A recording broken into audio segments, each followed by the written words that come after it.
एका स्त्रीने आपल्या प्रेमाच्या आणि निष्ठेच्या बळावर साक्षात यमराजांनाही थांबवलं.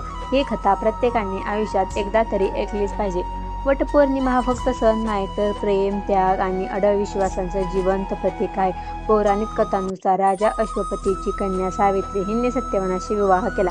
मात्र सत्यवानाचं आयुष्य फार कमी असल्याचं तिला आधीच माहीत होतं. एक दिवस जंगलात सत्यवानाचा मृत्यू झाला आणि यमराज त्याचे प्राण घेऊन निघाले. पण सावित्रीने हार मानली नाही. ती यमराजाच्या मागे चालत राहिली.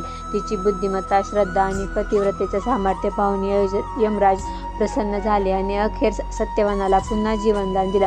तेव्हापासून वटवृक्षाला दीर्घायुष्य, अखंड सौभाग्य आणि अतूट नात्याचं प्रतीक मानलं जातं. म्हणूनच आजच्या दिवशी महिला वटवृक्षाची पूजा करून आपल्या कुटुंबाच्या सुख समृद्धीसाठी प्रार्थना करतात.